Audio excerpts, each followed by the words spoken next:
starting the streaming from OBS. And then my hope would be that this would give me like an OBS stream as one of the screens I can share.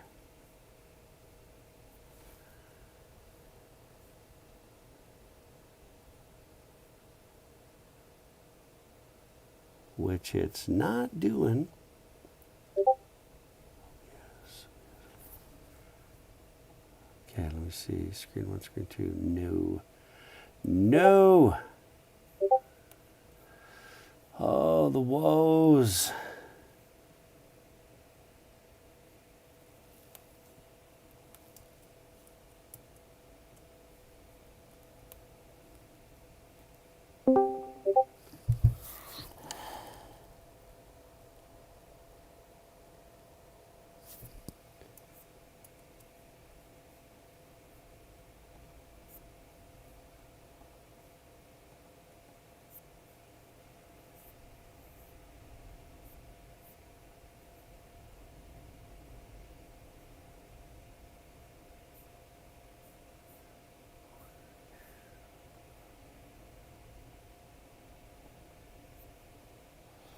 What do we got? 5 minutes?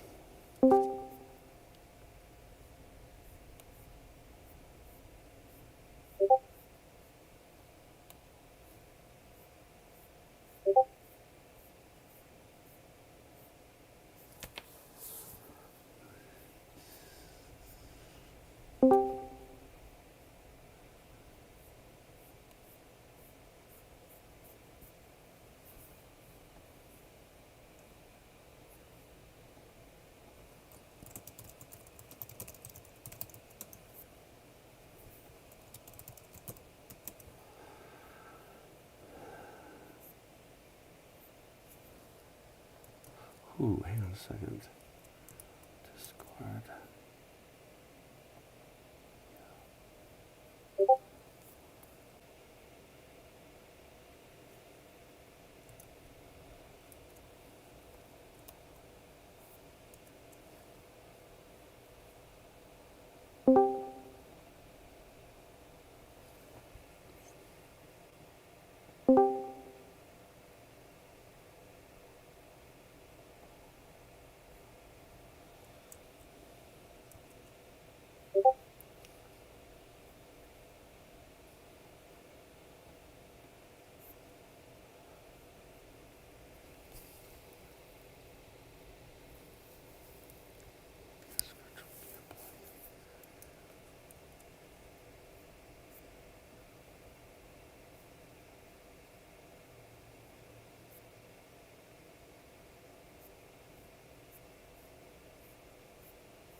Okay, I'm going to run a different test, though. If you guys don't mind holding on here, I'll just have to keep working on that later.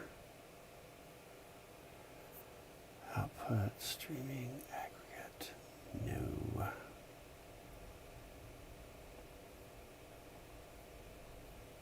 Okay, can you hear me now, like better? Probably not. Hang on a second.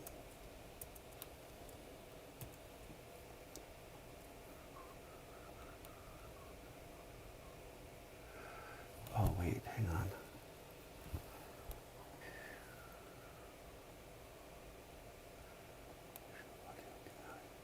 Input, external mic, output is streaming. Let's try that. And then we go input device is external mic, out is streaming. Okay, let's try this. That sounds good. Okay, yeah, that should be better on the audio.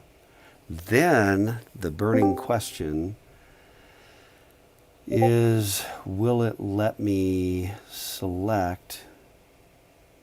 No. Will it let me select a stream? Oh, actually, so now let me ask you this question then.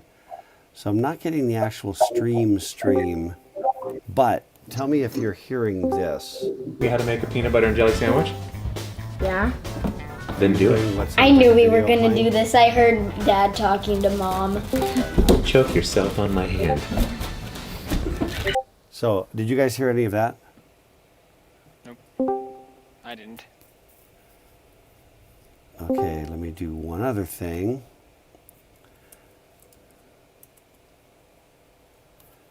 Okay, that's actually streaming. Let's get windowed projector. So,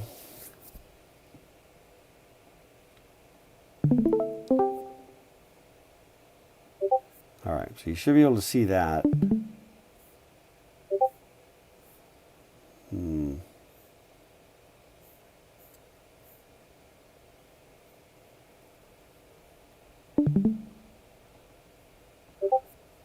Okay. All right, so you can see me on the stream. Well, it's not really a stream. Can you guys hear me okay? Sounds like a no. External I mode can, loud and clear. Okay, you're super faint. Oh, really? How's that? You're coming through really clear, I'm though. coming through great? Okay, good. Okay, I'm going to try to play this video one more time. Just tell me if you get any audio. Sometimes they do what you tell them. Are you getting any of the audio from that video? Nothing. Okay. It's okay. It's not critical for today. It's just something I am trying. I'm just trying to get a little better every time. And but anyway, I think we're okay this way. Let me see. Oh, I'm turning off that camera because I don't need that. Oh. You are changing your process from what you were using before. What? Why is that? I'm trying to just tune it. The biggest thing I'm trying to get is a kind of a full audio from my system going out the stream. Like, so for example, I'm going to launch the YouTube moment right here.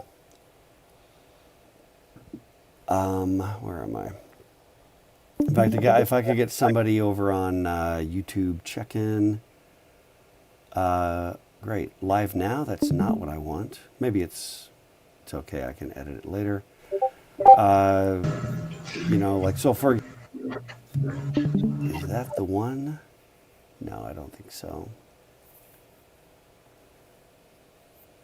YouTube, sometimes when you get OBS just like crank up the live stream, YouTube just goes, oh, I'm just going to start broadcasting that because I love you so much.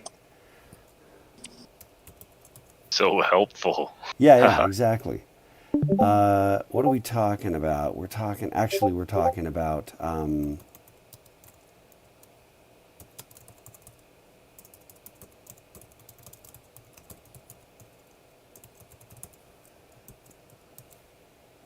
hang on, I'm just getting the YouTube thing wrapped up. Okay. All right, so that should be live streaming. Oh man. Okay.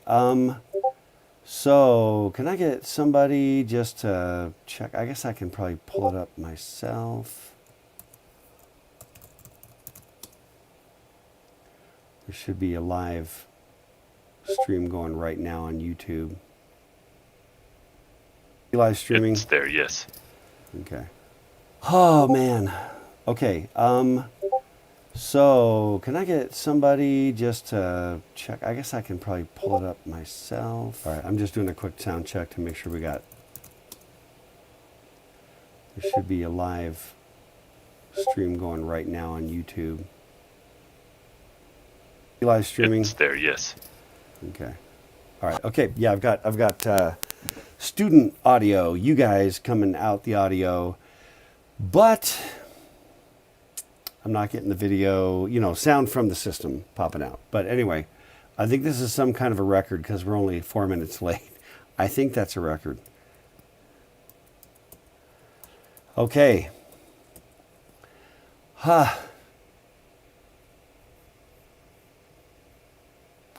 All right. So, man, how's everybody doing? How you guys doing? Good, I hope. Yeah, good. I honestly thought I'd be farther along in my homework with that long weekend, but no. Huh. So that's Yeah. too bad. Yeah. 3-day weekends are cursed and doomed to become one-day Well- work weekends. Yeah, that's right. That's right. Because they taunt you with the promise, with the hope, I mean, I just remember many times where, like, everybody leaves or something, like your family's leaving, out of town or something's going on. You're like, I will have like 3 days to myself. I'm going to get so freaking much done. And then what you actually do is like mope around and binge Netflix like an idiot or something. And when you're done, you're just like filled with self-loathing, That's how I roll. Anyway, your mileage may vary. So, you know what we're doing? 2 entire Papa Murphy's pizzas. Fantastic. Okay, what I'm going to do today. So, I am a mess. Yeah, 3-day weekend. Thank you so much, 3-day weekend. And I actually had some like family stuff that popped up that I wasn't expecting. So, that's always, that's a holiday. Okay, whatever. So what I want to do is finish the writing workshop thing that we started and finish the Orders of Ignorance. And then next time, conceptually, hypothetically, theoretically, copacetically, we will start the history of computing. Okay, let's see where we are. I think we got to where? Meat versus mayo? Oh, I remember. Do you remember? That. I just say food. Yep. Make me nauseous just talking Is that- about food. Does that ring a bell? Did we get past this? Yeah, Let we me did. see. I Okay. think we did. I think we kind of finished it, but we didn't really move on. That's going to be my operational assumption. I think we kind of got to here, but I'm going to kind of roll through because I do want to talk about writing, and this is super important. And then we're going to double back to the Orders of Ignorance and try to get some wrap on that, because I've come to understand over the years that the Orders of Ignorance is crazy important, and I don't even care if this is like your third time for some of you. It's not my third time, it's like my 30th time, and I still benefit, so I'm not super shy about that. So the concept here, so we talked about the meat versus mayo, right? The rich words, the cool words, the words that get you all the backstory.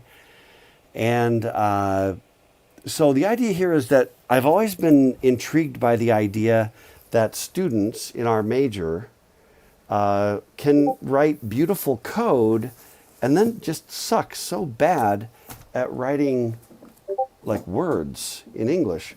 And at the end of the day, it's still kind of design-ish, if that makes sense. I mean, there's still a very significant design component to writing, And hang on, I'm just adjusting something here. Okay, hold on. I have botched my look and feel. Where are we at? All right, there we go. Okay. Okay, so I got the comments coming. Okay, good. All right. Let's see. I am here. All right, that's perfect. Yeah, so in other words, so I mentioned this book right here, Strunk and White, The Elements of Style, okay? And this is E.B. White, who wrote Charlotte's Web. White was a student of Strunk, and Strunk had a book that he had kind of pulled together with a bunch of rules, and then E.B. White had kind of joined on and taken it and run with it. And I think we talked briefly about, rules, things. It's like just a whole bunch of little tidbits, little nuggets. So I have in the past actually required for a class like this, required this as reading. It's only 100 pages, but then my rule was that you could only read like 10 pages a day, so that you had to distill instead of trying to plow through it. But I'm going to pull a few things out of here. I'm not going to make you read it. And there's a number of things that are kind of contested, that are not, writing changes, language changes, so these things evolve over time. But this was one from Strunk and White. A basic structural design underlies every kind of writing. And if you think about that, part of the reason I'm trying to have you write a smallish blog post or current events, by the way, I'm so sorry for blowing that one thing, and forgive me. We're going to get it together. Some of you are like, oh, this is hardly your worst sin at this stage of a semester. And you're correct. So anyway, thank you, Delia. So we'll get it together, okay? But so in most cases, planning must be a deliberate prelude to writing. The first principle of composition, therefore, is to foresee or determine the shape of what is to come and pursue that shape. That's similar to a principle we talked about in 3450 when I taught that, about design, that if you're going to build a doghouse, you go into it with a certain mindset. If you're going to build a skyscraper, you start with a very different mindset. Being a single paragraph, which is what I want you to write, you go at it with the goal of having this one concrete thought. That's it. And you're not a bunch of thoughts, not trying to write a oh wow, my OBS studio just said it was disconnecting and reconnecting. I'm not sure what that's doing to YouTube. Okay, well. Anyway, so when you write that paragraph, it has to have a certain focus, right? It's design. It's not just for software, okay? It's also English. Oh, here we go. Design informs even the simplest structure, whether of brick and steel or of prose. You raise a pup tent from one sort of vision, a cathedral from another. This does not mean that you must sit with a blueprint always in front of you, merely that you had best anticipate what you're getting into, okay? And that is true. So there is an issue. It's similar with software, right? It's a similar idea, but I don't know. I don't know what happens. Sometimes there's a weird disconnect. Often there's a disconnect. This is one of my favorite obscure little comics. This is a comic artist. What do you call somebody who writes a comic strip? A comic strip author? Comic strip artist. Anyway, his name is, I believe he says his name Gindon, which is, putting it in the comments, Guindon. I'm not sure, 100% how he says his name. But he was a cartoonist, comic, whatever he was.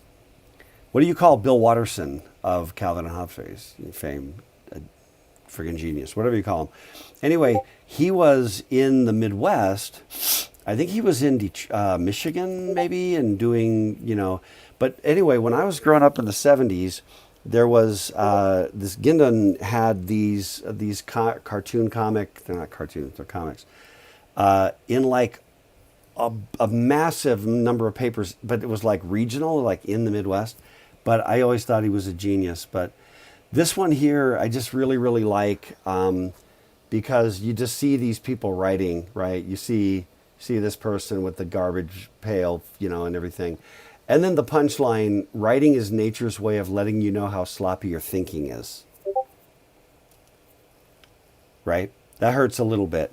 But I think it's really true. A lot of times we struggle to write because we really haven't thought it through. I am personally attacking you, Wyatt.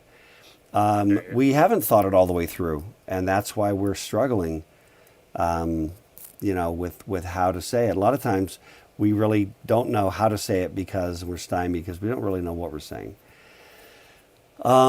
So writing as an exercise, I just think it's really, really critical as a way of refining one's thinking.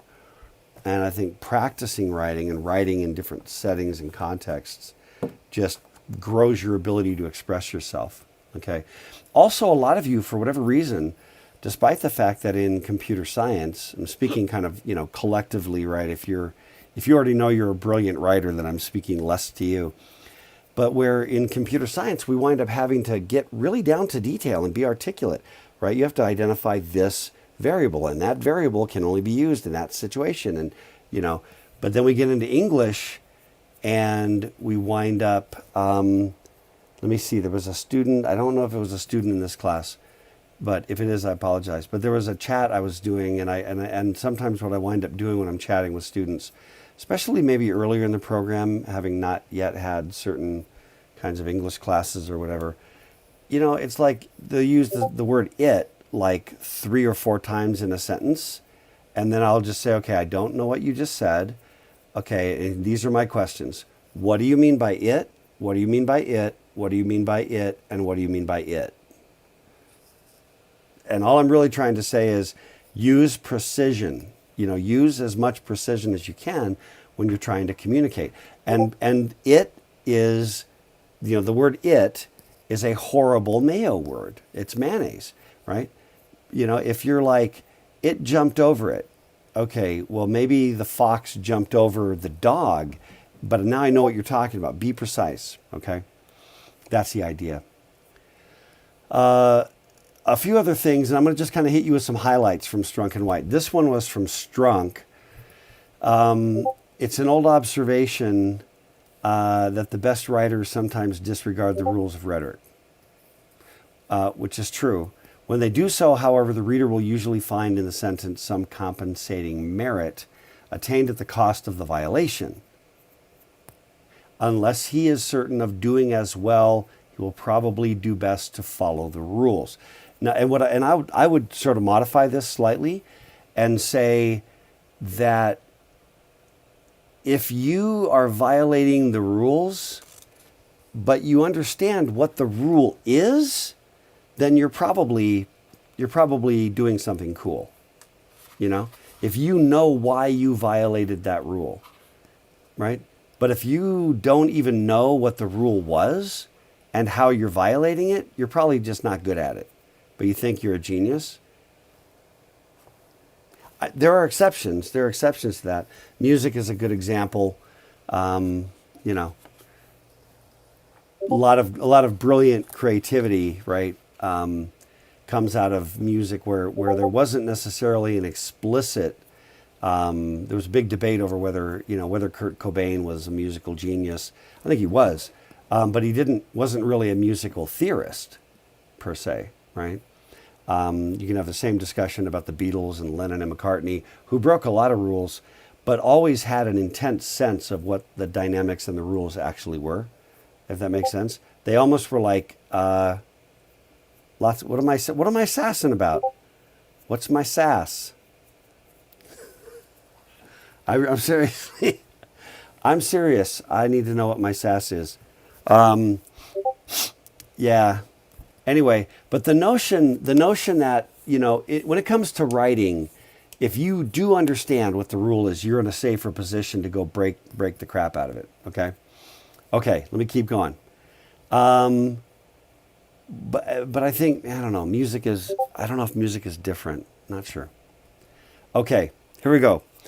E.B. White said this about William Strunk. He said he loved the clear, the brief, the bold. One of these rules is say what you're saying boldly, hit it, get in, right? Original rule number 11 was make definite assertions. That was William Strunk all over. He scorned the vague, the tame, the colorless, the irresolute. He felt it was worse to be irresolute than to be wrong. Anybody have any thoughts about that? What do you think about that? Huh? He's like, look, take a position, say your thing. If you're wrong, you're wrong. Now, I understand, in this generation, that's you know, you don't dare be wrong. You know, you say the one wrong thing and you're dead because there's no forgiveness. I'm going to get pissy some more, Michelle. I'm going to get, what did you call me? You said something. You didn't say pissy. You said sass. I think you said I was being sassy. So I agree. I got kind of a short night of sleep last night. And then I'm probably a little bit sassy.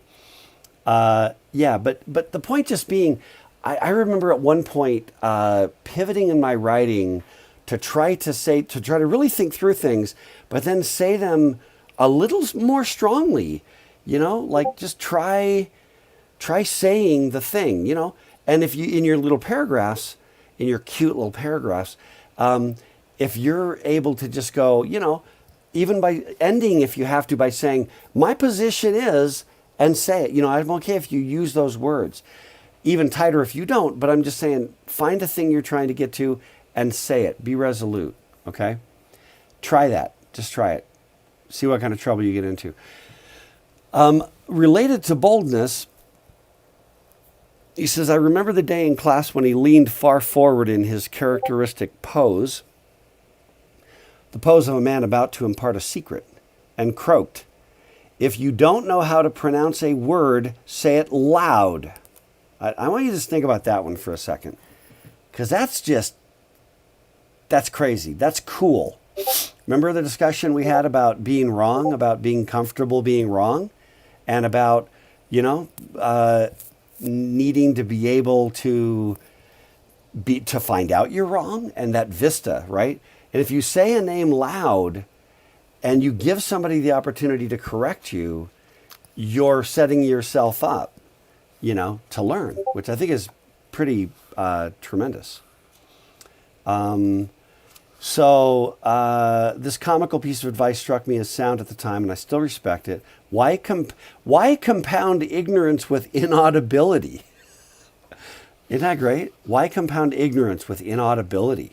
Why run and hide? So, you know, but that's that mumble. Another thing that you can do, some of you probably struggle with names, right? It's a separate issue, separate discussion, but it's related. Which is, you ask somebody their name and then like 2 minutes later, you can't remember their name. What I try to do in those situations, first of all, there are tricks, memory tricks, that you can apply to be a little better at remembering names. But especially when I've got a lot of students and it's a, you know, whatever, busy semester and stuff, I'll struggle. And what I'll often do with people is I'll say, can you please tell me your name again? If I can't come up with it, you know, instead of just trying to avoid it and taking the coward's path, you know, you just like, could you tell me your name again? And then they would be like, say whatever, right. They'll say Rebecca. And then I'll say, what I'll try to say is, okay, Rebecca, I'm going to probably ask you that a bunch of times. I'm just going to keep asking you until it sticks. So just forgive me in advance. And almost nobody's offended by that, really. I don't think most people are sitting around going, oh, he keeps asking me what my name is. Well, you know, besides, that's my impersonation of a student who's offended because I asked for their name 3 times, whatever. It's not a great impersonation, I get it. So, by the way, are you guys saying things that I'm not hearing? I don't think so. Okay, No, we're we're good. just I not talking. just wanted to make sure that we didn't go into that weird thing. I did upgrade in the middle of all this, upgraded all my audio stuff, upgraded my OBS. So I do have apparently the latest and greatest. So, Oh, congratulations. well, yeah, we'll find out, right? I still didn't get to where I was trying to go. But I just think that this is really powerful. And it's not only good life advice, but it's very much good writing advice. You know, to practice, exercise, being, saying what you're going to say, get to the point of what you're trying to say, and say it. If you believe it, say it. Now, and I do understand, as we're going to talk about later on, you know, that we do live in a climate that I think is unspeakably and inappropriately unforgiving for a mistake. You know what I mean? There's like no evolution for, you know, there's no forgiveness and there's no actual evolution. You know what I mean? Having committed one cardinal sin, there's no redemption. I just saw the XKCD. That's some of you are that person. You know who you are. Okay, let me keep going. We're rolling, man. We are rolling. Concise. Here's another principle of Strunk and White. And by the way, if you have any just stories along the way or things that are, the comments are fantastic. So, but if you have any, things you want to share that, please interrupt or drop in the comments or draw attention to it. So, vigorous writing is concise. This is something that's come under a little bit of attack's too strong. A sentence should contain no unnecessary words. A paragraph, no unnecessary sentences. For the same reason that a drawing should have no unnecessary lines and a machine no unnecessary parts. So you ever, like you're tearing something apart, you're fixing your lawnmower, or you're just, you know what I'm talking about. You're just fixing some piece of machinery, and then when you're done, there's like this bolt. You know what I mean? And then you don't know if the bolt was like there when you started and you just didn't notice it, or if the bolt is from inside, the machine, or just a missing washer or a screw. That's one of the real deep frustrations, So the point being here, and then this last part in italics, this requires not that the writer make all sentences short. The goal is not for everything to be short. So concise does not mean short, okay? Concise means non-wasteful. Why waste time? Say a lot. That was a great episode. When few words do trick. Thank you, Kevin. I don't know what that was. That season 7, maybe, of The Office? Somewhere in there, 7 or 8. But where Kevin decided to just be more efficient by eliminating words. Thank you. That is not what this is talking about, all right? So not that the writer make all sentences short or avoid all detail and treat subjects only in outline, but that every word tell, meaning that the words you use are important words. Somebody once said, I don't know who said it, maybe somebody can look it up, that systems, I think it's attributed to Einstein, but everything's freaking attributed to Einstein. But it's something like, a system should be as simple as possible, but no simpler, right? It shouldn't be simpler than possible, because then you're doing it wrong, because you're missing something, okay? I have a quick question, if you don't mind. Yeah, go. So it says this requires not that the writer make all sentences short. And that sentence, I think, could probably equally be written as this doesn't require that the writer make all sentences short. I mean, in my opinion, those are pretty equivalent sentences. And I wanted to ask if you as a writer would judge those to be equivalent, or if you would think that one has more value than the other. So that's a really great question. My own opinion as a writer, and I think it's fair to call myself a writer, you know what I mean? I have I don't even know, it's like 120 publications or something, a couple books. And, so I've done a crap ton of writing. It doesn't count Facebook, Twitter, and birthday cards. So number one, my stream has been dead. Wait, how come nobody told me my stream was dead? I mean, It's before only now. for people, apparently. What's that? It's only dead for some of us, apparently. Shoot. Okay, what do I need to do? Let me see. On YouTube or on Discord? Because if it's on Discord, that's Discord's end.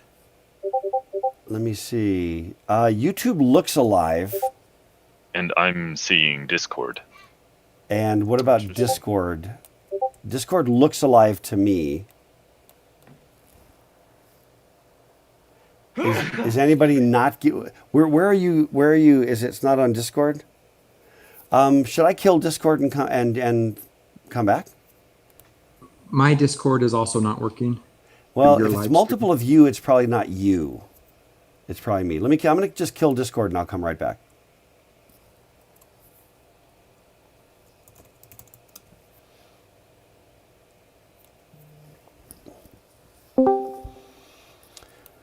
Bonjour tout le monde.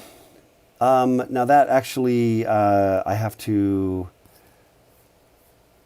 get rid of the stream extra screen. There we go. I think I might have had 2 of those. Is that possible? Can you hear me? Yes. I hear you. Sweet, thank you. I'm gonna relaunch my my screen share, and then eventually, I'll have this by next time. I swear it. I swear it. Okay. Is that for everybody who was struggling previously? Is it now okay? Yep. So much for upgrading OBS, huh? Okay, that's great. All right, thank you. Okay. Yeah, okay, number one, as a writer, number one, I don't consider any 2 sentences to be equivalent, period. Because they're not. If they're different, there is some difference. And I don't mean that to be like, excess clever, sassy and clever. You know what I mean? I really mean that. Like, for example, what was, I can't remember who was that made the comment? Mr. Ixon. Josh is my name. All right, Josh, what was your version of the sentence, Josh? Because I liked your version of the sentence. What I said was... This doesn't require that the writer make all Yeah. sentences short, right? That's right. And Strunk goes, this requires not that the writer make all sentences short. And to me, there's that certainly feels older style, because this original book was like 100 years ago. So it's clearly evolutions in style, and there was a time when I think writing was a little more formal in general. And I think that writing has gotten a lot more informal. You know what I mean? Yeah. Generationally. So I frankly like yours better. I think it feels more contemporary and modern. It doesn't lose any information. But but synonyms are never perfect synonyms, right? Because the synonyms, the words themselves, carry certain emotion and feel, even the sounds themselves, right? Like earlier I had this little debate about whether Michelle had accused me of being sassy or pissy. I wasn't sure which one because they are loose synonyms, but they are different. So I view them as always being different and not equal. And then the question is, what are you going for? Are you going for, what is the effect you're striving for? And are you achieving that? And sometimes the tone, like for example, poetry is a great example. By the way, if anybody digs poetry, I'd really be curious to know who your favorite poets are. And I'm just going to go Billy Collins, which I'm going to, somewhere in our writing, I want to play you some Billy Collins. Once I get my audio fixed, I'm going to play you some Billy Collins. But Billy Collins has an amazing ability as a poet, as a brilliant poet, to use really daily language, usually think of poets as being highfalutin language, using them $5 words. And Billy Collins is one of those guys, one of those poets who are not all guys, who manages to speak and write with really common language, very similar to William Carlos Williams, another one of my very favorite poets, who emerged into a phase where he wrote his best stuff, in my view. Anyway, there's a bunch of great questions. I'm not even going to go there because they're fantastic. Anyway, but they are different. They are different. So that's a fantastic question, Josh. I really like the question. So let me keep moving, just to keep moving, just because I do want to hit a few things, make sure we get there. More Strunk and White, brevity and strength. When a sentence is made stronger, it usually becomes shorter. Not always, but usually. Thus, brevity is a byproduct of vigor. I like that a lot. What happens is when you say a meat word, because you get all the backstory for free, you burn a whole bunch of words that you get for free. And I'm a big fan of delete your way to glory. That's a Dr. K writing principle. Okay, delete your way to glory.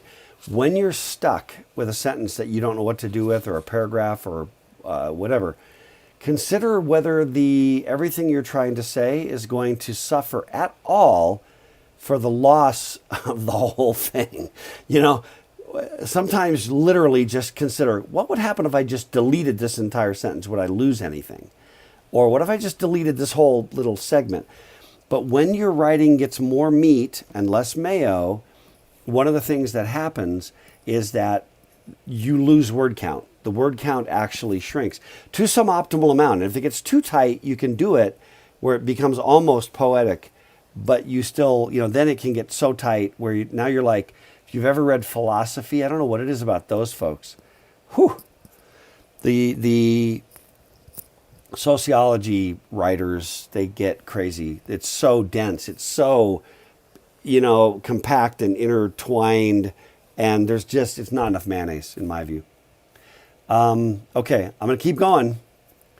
Labor. Writing is for most laborious and slow. And this is an attempt to sort of call out the idea that if you think, well, I'm just not really a good writer, I mean, it's so hard for me. What are you thought it was easy for everybody else who's good? Remember Hemingway 39 times or whatever it was on the last page of A Farewell to Arms, a book I will probably never read because I'm sure it's depressing as hell. That's my guess. Because Hemingway, I don't know. But you know what I'm saying? But still, it doesn't just flow out of great writers. They also labor. They also kind of grind. And as you do things more and more, it does get easier. That's true. That's absolutely true, right? If you take off, jogging today and you haven't jogged in 5 years, and you're like me and you're like an aging fat slug, I am sassy, Michelle. I am sassy and pissy and short on sleep. But no, you know what I mean? If I took off jogging right now, first of all, I'd have to die. I would die, or you have to just call 911.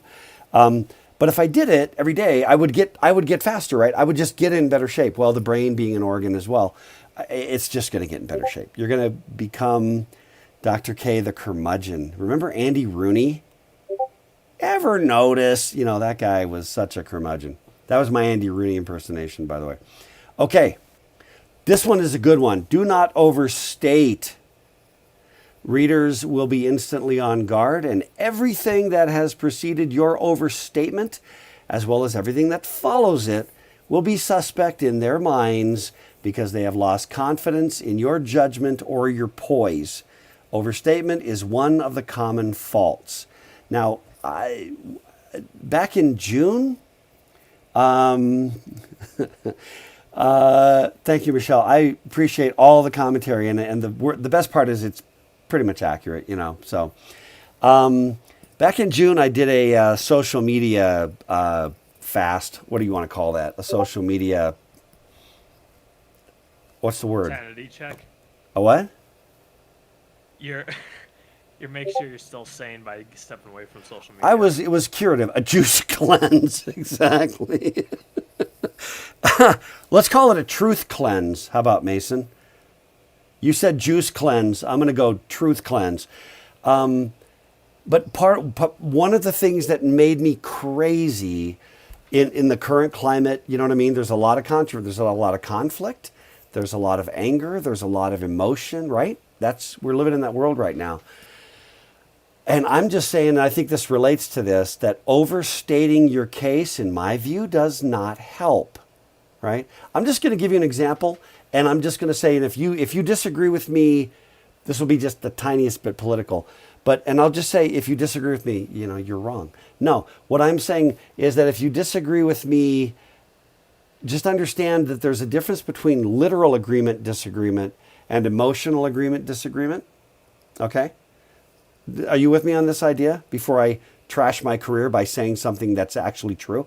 Which is this expression, ACAB, that's the acronym. It stands for all cops are bad. Okay. From a strictly literal perspective, that is indefensible bullcrap. From a literal meaning, Can we all say that? You would literally have to line up every cop in the world or in America and say they're all bad. Now there may be some definitional issues going on, like, well, they wouldn't be, or they would, that it's still indefensible. Now the emotion might be, I'm pissed at this thing that surrounds cops. That's fair. I think that's entirely fair and it's reasonable. But what I'm trying to say is, when you overstate, you lose your audience. By the way, that was fantastic, Franklin. All generalities are false, even this one. Another one that you can also use is that 93.5% of all stats are made up on the spot. You can use that one at dinner parties and whatever. But no, my point is being, you have to separate the words you're saying and what they actually mean and the emotion you're trying to convey. Franklin, I heard 89% as well, but it's not. It doesn't hold up. It's not true. It's well over 90. These comments, by the way, are part of why I love you guys so much. This is just, you make my day. Seriously. But are you with me? Do you understand what I'm saying? And so I don't think you can reasonably say, Dr. K was like defending police brutality. Okay, now you're also overstating. Okay? Dr. K was saying that the literal statement, all cops are bad, is indefensible as a factual statement. And it is. And in my view, and this is what I think is really important, thank you, Wyatt, for that heads up. What I think, there goes my run for Congress. So, no, but you know what I'm trying to say. And if there's an emotion you're trying to convey, just understand that you may be involved in some really bad marketing with that level of overstatement. That's all I'm saying, right? Because there's still that issue of the overstatement and everything else. Is that okay? Did I offend anybody? So this is in opposition to that sentiment about being bold, right? So your opinion on resolving those in relation to each other? Yeah, I don't think they're in opposition at all. It's bold but defensible. I just made a bold statement, right? I said that the literal statement, all cops are bad, is indefensible bullcrap. I think that was both concise and bold. But it wasn't. But I don't believe it was overstatement. Yeah, it wasn't. It is absolutely indefensible. And then bullcrap is hyperbole and emotion, but bold. Yeah, I don't know. Is that fair? But I don't think it was an overstatement. So I do think that, because overstatement is when you're like, everybody. I'll give you an example. Let's ratchet it down so I don't Thanks, Eric, for being offended. We'll pull it back from bullcrap is a meat word. Yes, there are other meat words that partake of that same starter. And if you write, everybody knows that ... That's not true. That's never strictly true, right? Now, there are times when you can say, everybody knows that. And you say it for effect. You know what I mean? You're using it as a literary vehicle, and that's okay. So a lot of it has to do with what kind of tone you're taking as to what, you know what I mean? But I do think that there's a lot of folks right now that are yelling at each other, overstating to yell past each other. Does that make sense? Instead of meeting at a place of actual understanding. I think that makes sense. This sounds, if I'm understanding you right, where you say it might be hyperbole, that's not necessarily overstating, or you could say you're saying something for effect, right? Or you could say, Denver, that hyperbole. This is Denver, right? You could say that hyperbole is in effect a deliberate overstatement, or in the case of like bullcrap, it's clearly something that is not literally true. You know what I mean? Because it's metaphorical. Sure.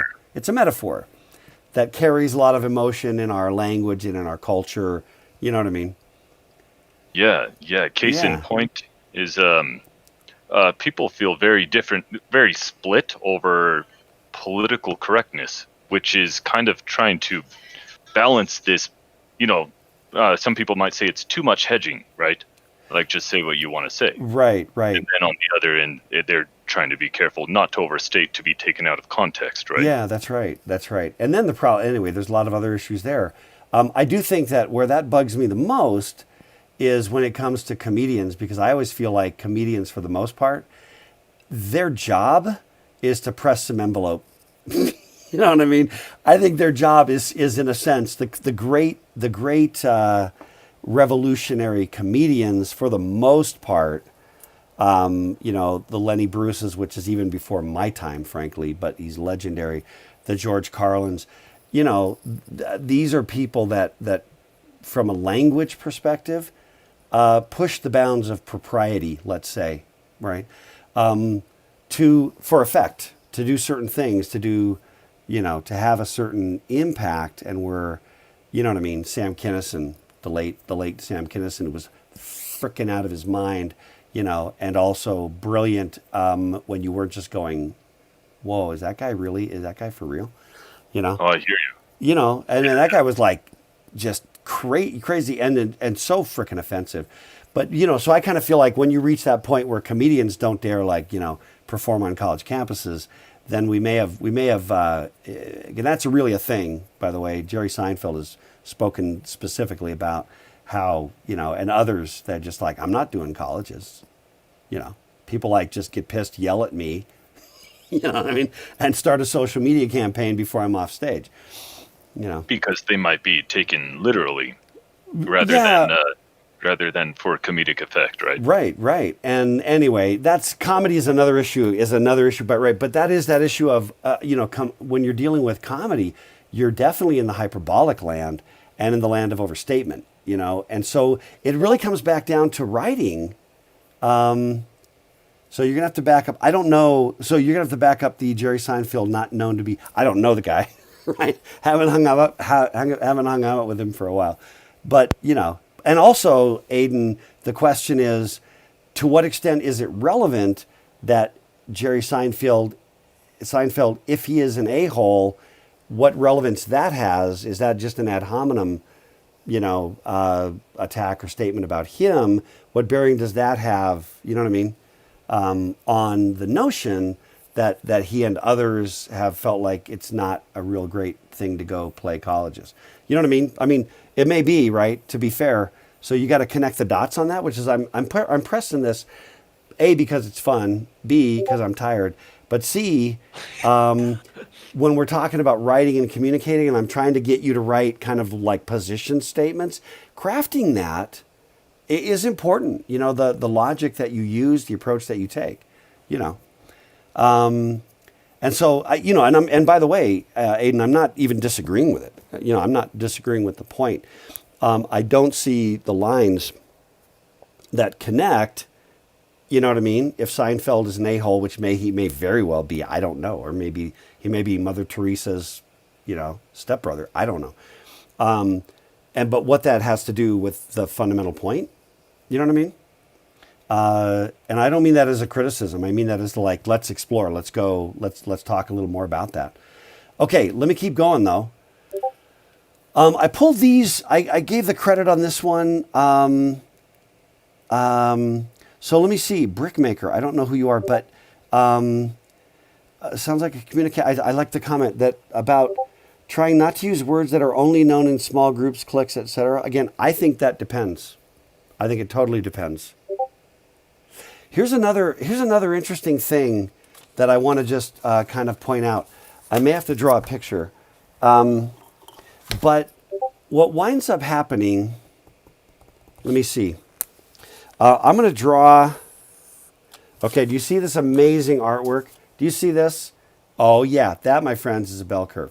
And the interesting thing, you're like, how does he do it? You're like, yeah, art school dropout, baby. And here's the thing. This represents, for my purposes, this represents just your population, your audience that you're addressing, okay? And let's just say on one end up here, you've got these two extremes, right? And up here, let's just say, you know, these are the people that are going to get,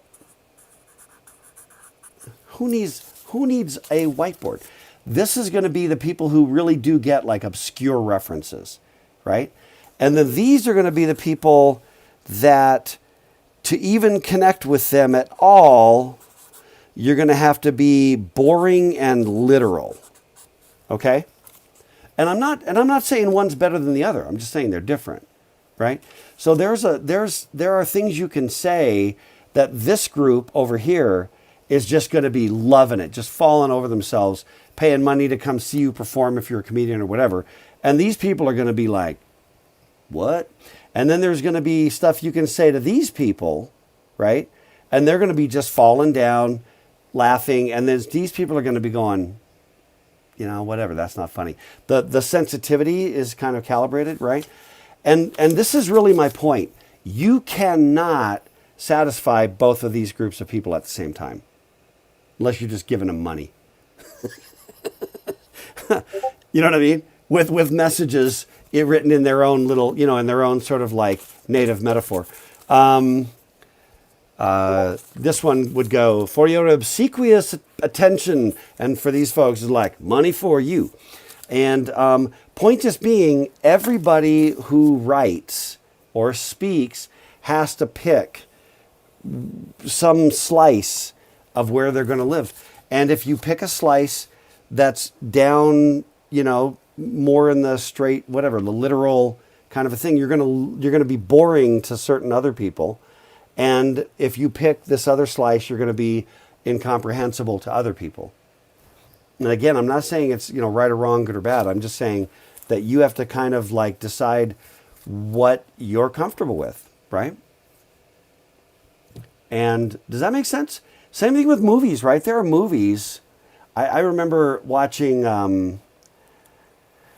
The Sixth Sense, which is a classic, brilliant movie, right? And I was watching it. I don't want to name names. I was watching it with somebody at the time I was probably 45 when I finally saw Sixth Sense. Apologies. And I had never heard any spoilers, so I was like fresh, ready to go, right? And I'm not going to provide any spoilers now because even though the statute of limitations on Sixth Sense ought to have expired by now, I still just can't be that guy. But anyway, this individual who was probably 75 or something at the time, when the movie was over, he was like just scrunched up brow, and just like, I remember when I was, when we were growing up, you knew what the movie was about. And back then it was John Wayne, and you knew who the good guys were, and I was like, there's a time and a place, you know what I mean, for the John Wayne movie, but it's not Inception. Let's be clear about that. Arrival, a great example, right? I thought Arrival was brilliant, but I also literally cited Sapir Whorf, in my dissertation, and then they're literally talking about Sapir Whorf. So anyway, you know what I mean? I thought Inception was brilliant, but man, you better be tracking. You better be tracking on that thing, right? So all I'm saying is you find your voice, that you enjoy your voice, and don't try to be, where you're not super comfortable. I mean, you can stretch, but be true to who you are and write to yourself. You know what I mean? Write to where you're comfortable and stretch that just a little bit. And you're going to take in a certain cross section. I know for a fact that there are things that I say, language that I use. I'm not like, okay, what highfalutin word can I use today to confuse them children? I don't deliberately do that. I just accidentally do that all the time because I'm constantly sponging words and constantly trying to find the most effective way to express myself. And I'm okay if I'm losing some cross section because I take great satisfaction. And this is not like that's right and everything else is wrong either. It's just me being true to me. Then you got to be true to you. And that's why there are different audiences. Does that make sense? I hope that makes sense. This is not like the higher law. This is just Chuck being Chuck. And then you got to be. Sense, yeah. What's that? That makes sense. You're self-aware that not all of us will get your references. I do, but I also know that I have students that, like in my research lab, which I'll talk about my research lab later. But I have students that I know are just like, suddenly I'll just be talking, and then they'll jump on their phone or whatever, and then they'll be like, what are you doing? I'm just looking up that word you just said. That's fantastic. And if you're like not interested, also fantastic. You do you, right? Seriously, you do you. By the way, that's where I'm kind of going. Okay, Superior Wharf. Yeah, we can talk about that sometime. Okay, this came from UT Austin. I wanted to cite it because I just pulled it directly from their undergraduate writing center a number of years back. I liked it as a set of myths, just to try to give you a little more confidence about going forward with being you. These are all myths, or we could call them Wyths, or I can just scoochy just a little bit, which is actually great because then I can blow that guy up and give it the full thing that it deserves. Okay, myth number 1, only writers with problems need feedback, right? Truth is, good writers seek feedback. I've done things where the first book I wrote, I remember giving chapters to people, and if the chapter came back and they were like, this was great, I would literally take them off the review list. I would just because there's no value. Literally, that's not why I was talking to them,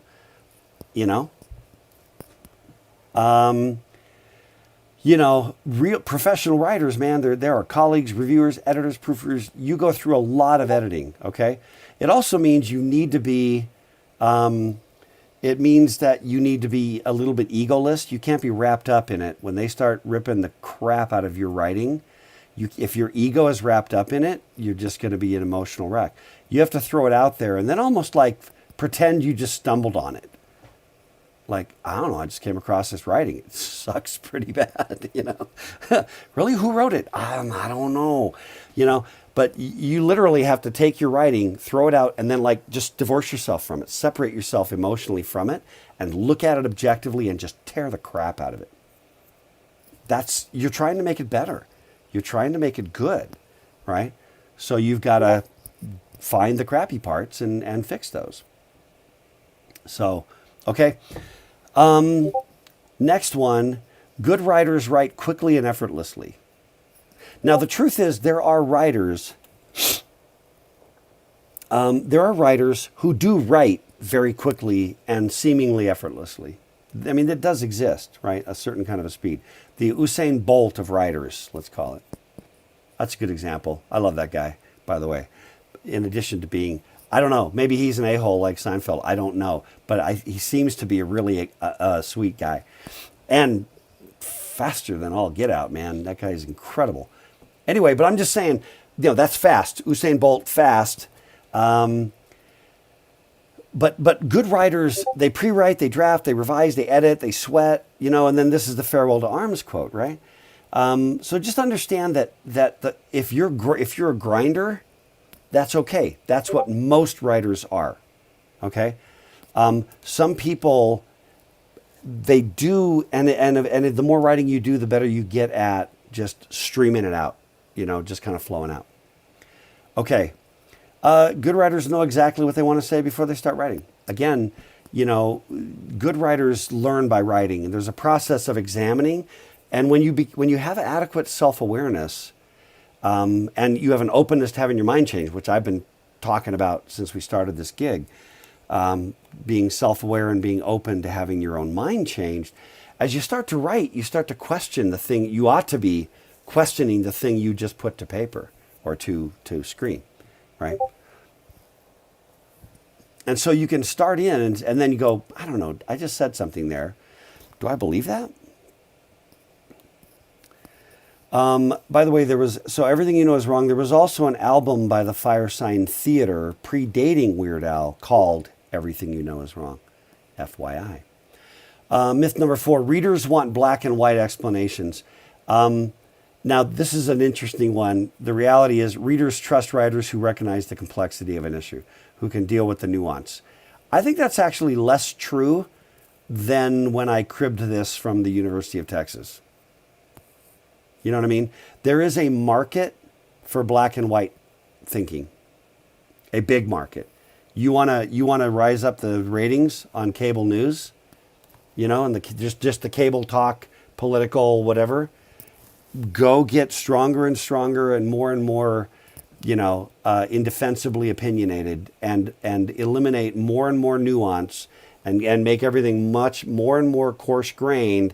And what you'll do is speak to your base. You'll speak to your base. Is that a video? Okay, I'm looking forward to watching that. Does that make sense? I do think that there's a market. There's a market. It's just like it feeds what? What am I trying to say? It's like a drug. It scratches the itch. You know what I mean? Drugs short circuit, all drugs short circuits the body's natural reward systems and dumps a bunch of reward on you without the effort to get there, right? If you go running, you get working out, whatever, and eventually you get that runner's high. You know what I mean? You do certain things and you get this feel-good reward. And drugs of all types, addictive things of all types, have a tendency to short-circuit that. I think that sort of reactionary black and white, speaking to your own political base, I think that is, it almost, in my view, follows kind of that addictive cycle. But I do believe that there is a pent-up demand for nuanced conversation. I think people are starved. Again, redraw, change the labels, okay? I think that there are people out here, and by the way, lest anybody think, yeah, damn Republicans, or yeah, the damn Democrats. Yeah, okay, stop it. It's all of you. It's all of you, okay? Stop. It's on both sides. It's across the spectrum. There's a natural gravitation, okay? And if you really think that the only a-holes are on the other side, you're probably one of them. How's that? Michelle, how am I doing? How's my sass, Michelle? That was pretty sassy. I really believe that, though. Really, if you're that self-aware, yeah, my sass game is strong today. I really do honestly believe, though, that if you think that your side doesn't have a-holes and the other side does, you're one of them, probably. Go ahead, hate me. It's fine. I can handle it. But really, I'm kind of sassy about this one because I just crave some nuanced conversation. Just nuance. It's complex. Can we just talk at the complexity? You don't even dare say, well, yeah, I really just think this is horrible. But then there's this other thing, and I can think both those thoughts at the same time. I think we act like we can't think two thoughts at the same time. Anyway, that's my thing. Okay, let's go. Simple language seems dumb. We think we've got to pipe our language up, get it all jacked up. Everyone's got to be whatever. Everyone's got to act like Dr. K. Here's the thing. I think the key here is overly ornate language, where it really feels like you're kind of up out of your depth, What's the quote? Donnie, you're out of your element, if anyone gets that reference.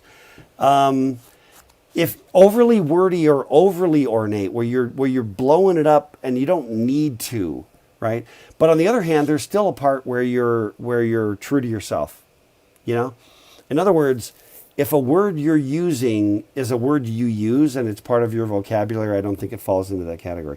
Although I have had friends that in like professional settings where we would just like look up a vocabulary word every week and then try to use it in a meeting in a conference room at least every day, one time. And sometimes that gets very interesting, but it also reinforces the meaning to yourself. So, but yeah, concise, simple language. But again, I say be true to yourself. Okay, you know what your You know what your style is. Okay, myth number 6, longer is better. Stop when you're done. Readers don't need their time wasted. Sometimes you've learned, that using I is always bad. That's not true. Again, stylistically, a lot of things depend. I'm going to keep moving. Oh, the 5-paragraph essay. You notice that I'm having you just write a single paragraph. The 5-paragraph essay, in my opinion, is something that came out of a need to mass produce junior high school students. There we go. That's Dr. K on the 5-paragraph essay. One man's opinion, and as we all have said and understood, I could be wrong.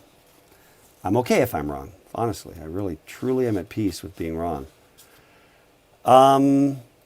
Myth number 9, changing your writing style for your audience is some kind of sellout. You do have to gear your writing to your audience. There is a time and a place for a certain kind of language, another approach, certain tone.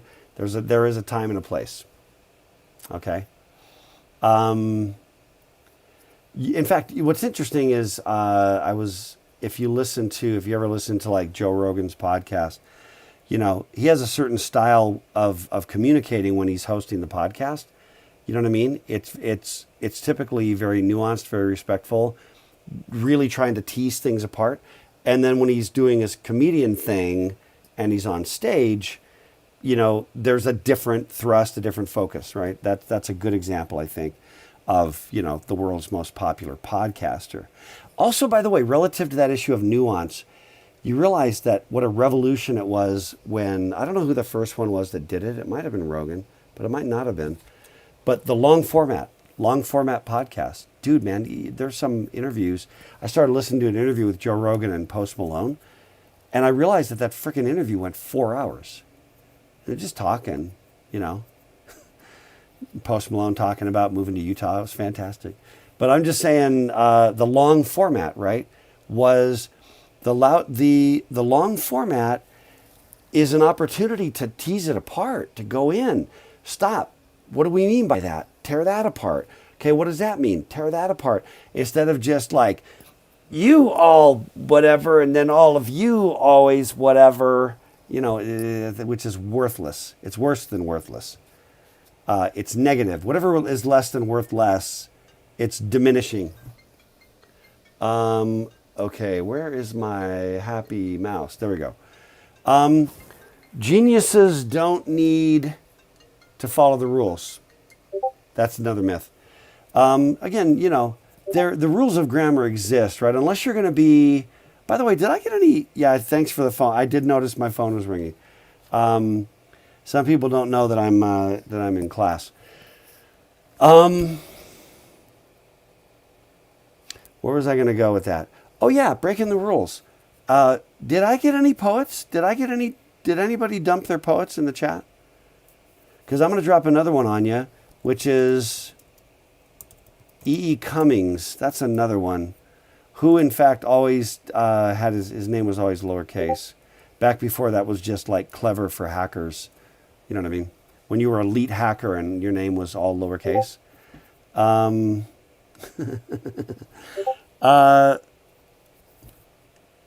What am I getting at?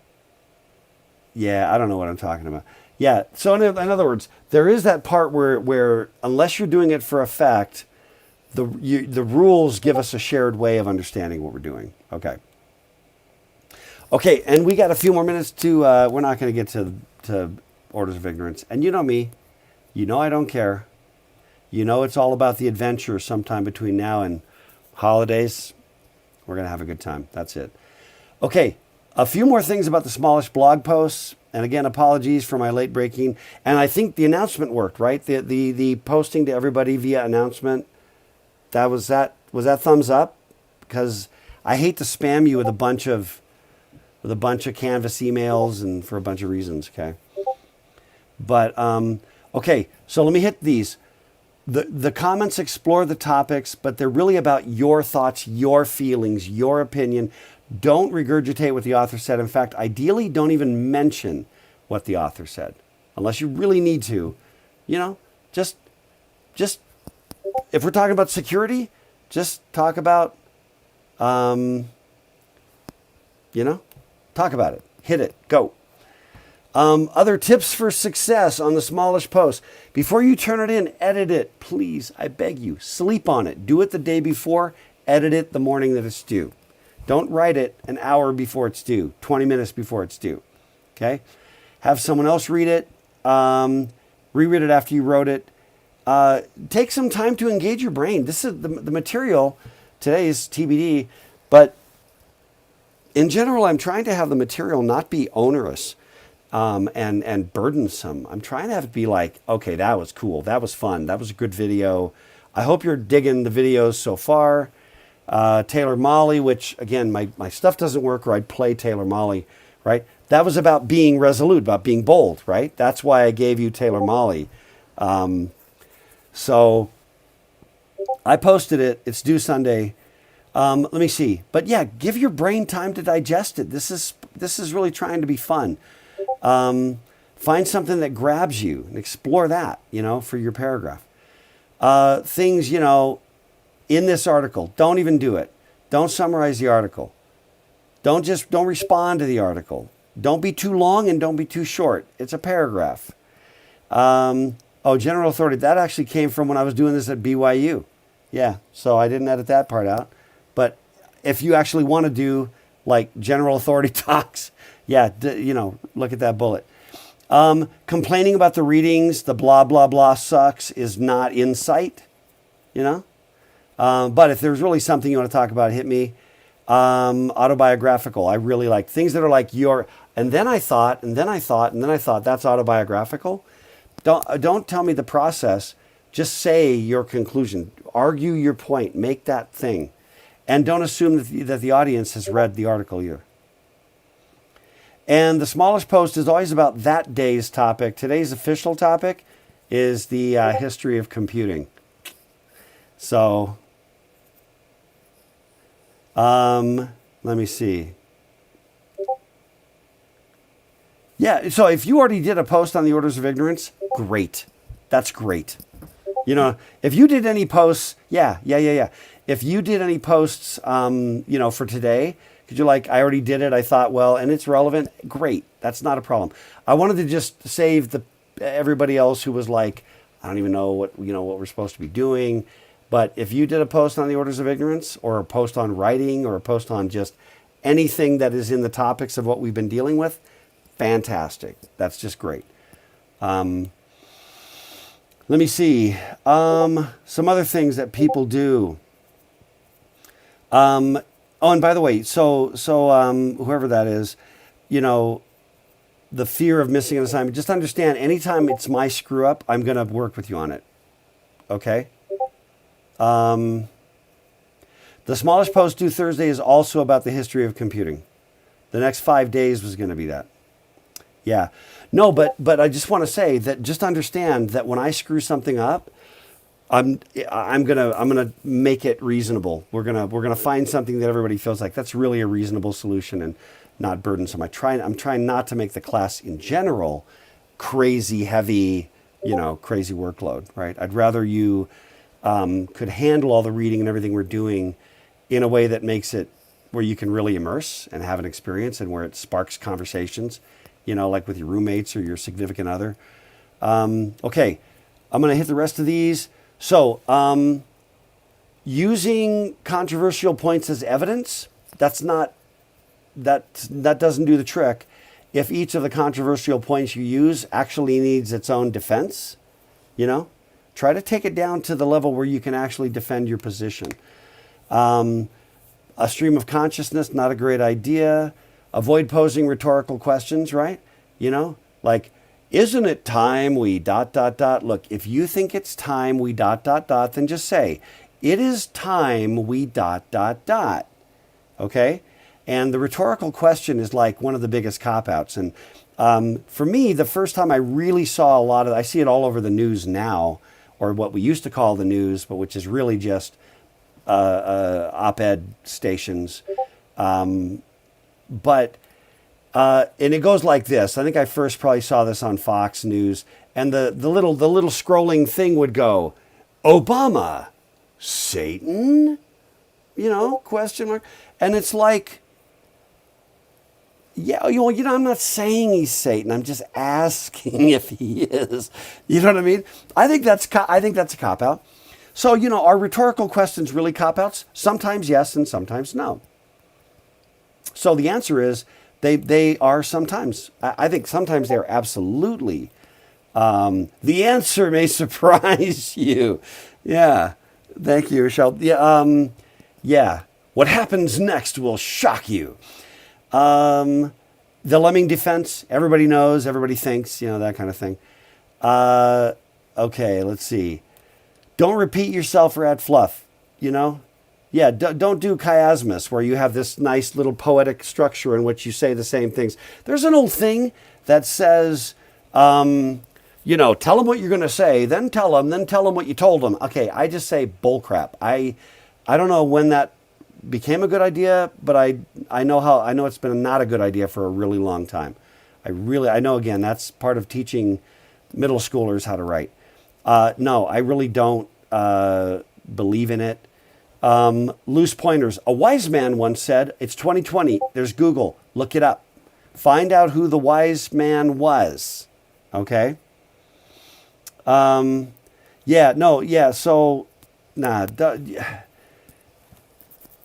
So, Michelle, I don't think the conclusion has to reiterate what your point is. I think you're taking somebody on a journey. I take you here, vista, boom. That's what you're really trying to do. Now, it's going to tie the whole thing together in some way, but you're not going to be like, and in conclusion, and then you're going to restate your punchline. I just think that's bad. General restraint and respect, which relates to what we talked about before. Persuade with honey, not vinegar. Don't be as caustic as I have been today. I don't care. Be as caustic as you want. Be sassy if you feel like it. Another thing, a couple other things. I think we're almost done. I think we're close to done. Wait, actually, hang on a second. We're really close. Okay, stay with me. I think we're almost done. Come on, where am I? I'm almost done for. Okay. Question words for noun phrases is one of my biggest writing pet peeves. And by the way, these slides are going to go up on Canvas when you're trying to make your writing better, because that's a big chunk of the grade. May want to go back and review some of these, okay? Question words. So if I say, what's a home run? I don't really know baseball. You're like, okay, a home run is when. No, a home run is not when. A home run is a thing. A home run, Mike, get over it. We're going to make you a better writer, Mike. The home runs are a thing. What are they? They're a play. It's a situation. Be precise. Something is when mayonnaise. That's a hot mayonnaise drink. Okay? Figure out what the actual noun is that's hiding behind the question word. This is why we do, the reason, whatever. There's a lot of really bad examples. We'll get to them. Existential statements. There is a lot of discussion these days. Find the more direct way to say it, if you can. Right? There exists an X. That's the structure. And by the way, everything after UT Austin has just been me. This has just been Dr. K's writing tips. Indeterminate association that is mayonnaise, man. The introduction, this, by the way, came out of I think this actually came out of a technical paper. The introduction of a new tool to a research lab has high overhead. I don't know what you mean. What do you mean? I mean, you can guess, and you're like, no, Dr. K, don't be such a, clearly. And then you say a bunch of words that don't have has, and I'm like, sure, that's one interpretation, but I don't actually know. That's the problem. It's not my job as a reader to guess. And it's actually just like the has-a relationship in UML. Okay? Has-a is one of the worthless UML things, because all it really tells you is that there's some association. You don't know anything. Okay? Look for better words, right? Like airplanes of a certain variety have what? In the cargo hold? Is there a box of these things in the storage? Are they in the overhead bins? Are they installed? I mean, is it a vital part of how the plane flies? What does your has? Are they painted on the side? Right? So find is fitted with, accompanied with, is encircled within, is equipped with. Say, be precise. Figure out how to be precise in your communication. I'm going to keep going.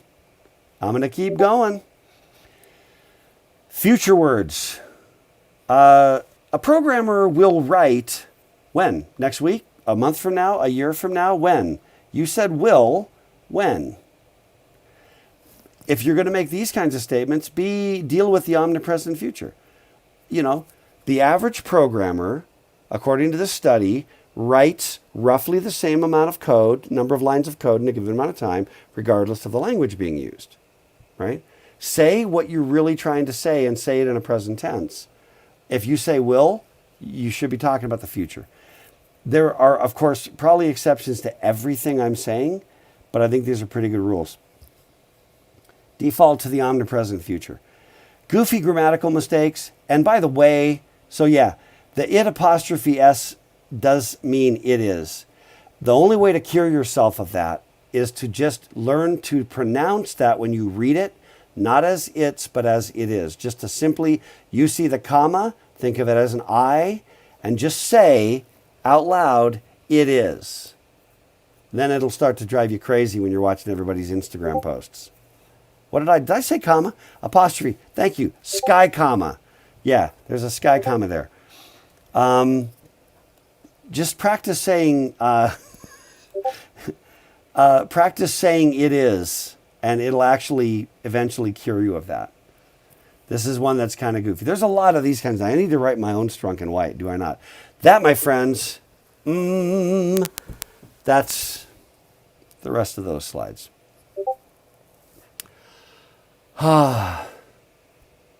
Somebody once gave me a t-shirt, and the t-shirt said, I am silently correcting your grammar, which I really appreciated it until I realized that grammar was misspelled. And I realized I could never wear the shirt. You know, there's no way to like cleanly communicate that you're like aware or whatever of that. Like, it's just not, to me, that's not funny at that point. Okay. I couldn't wear the shirt. I feel a little wrung out. I got the sass out though, so that's good. Okay. We're going to finish Orders of Ignorance. We'll get to it. It's all good. We got to talk about the history of computing, which is amazing. And just understand that if ever there's confusion like on this last one and you make a good effort, just your best sincere effort, I'm going to be fine with it, you know? And I know that's odd and it's throwing you for a loop, but I really will be just like, no, I just want you to practice writing and thinking and be engaged. You know, if you're engaged, that just compensates for a great deal. So... anyway, any late breaking thoughts, comments, questions? We are over time, but you know, what have we got anyway to look forward to? Dinner, probably. Yeah, Tyler. The alternative to a home run is when, at least, is something like a home run. In the game of baseball. A home run is a play in which the following conditions hold. Now, that might be more boring and more technical, but I'm just trying to say, you know, how do you say that without using the word when, you know?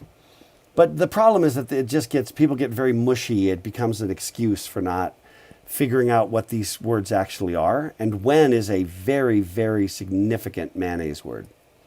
When it's not used for time. You know, if it's not used as a time reference, it's a serious mayonnaise. Okay. Yeah, it's about more precision is the bottom line. And again, it's about tone, right? If you're like, you ever know, now all of a sudden I'm doing my Andy Rooney imitation. You ever know that when this happens, there are times when, but that's also temporal reference. there's a tone, there's a personality, there's an approach, a thing you're trying to communicate. There are no strict rules, but the question is, what are you getting for the approach that you're taking? And what I'm trying to get you to do is consider the fact that sometimes you're just simply sloppy in the writing, sloppy in the thinking, and imprecise in the communication. And if this were a compiler, it would be a dangling pointer. You'd be getting dangling pointer errors all over the place.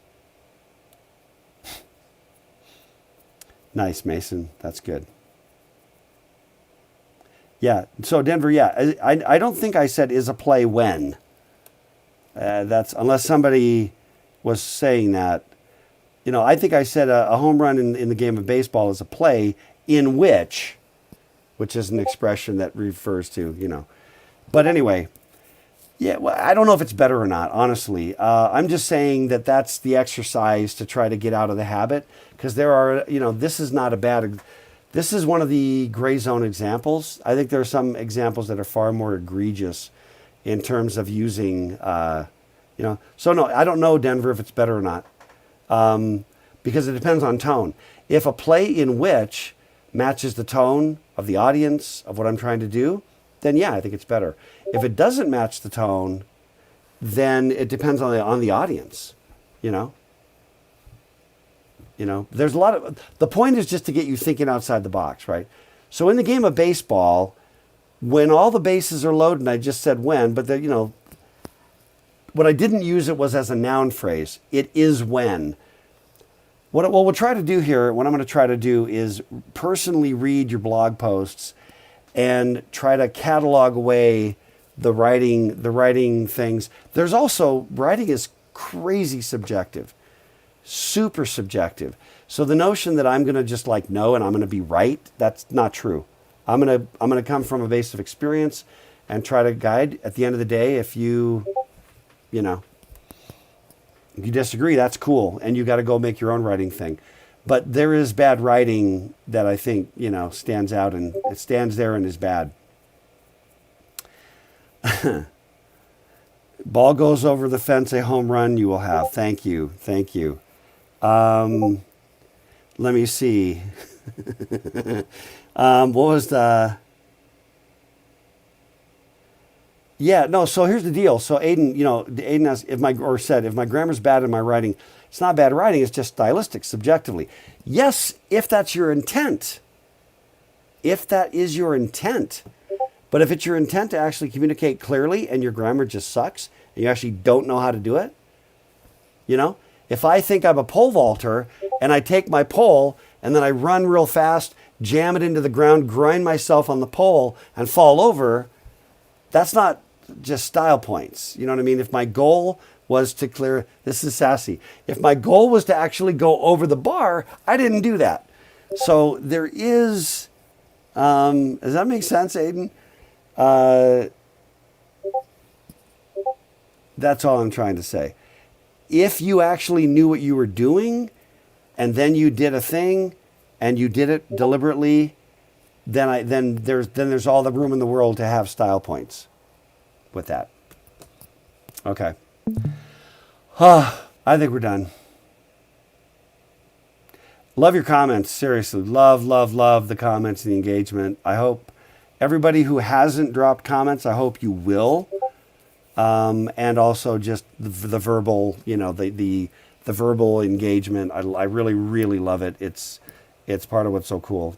Not as great as if we were all in the same room, but that's not going to happen. So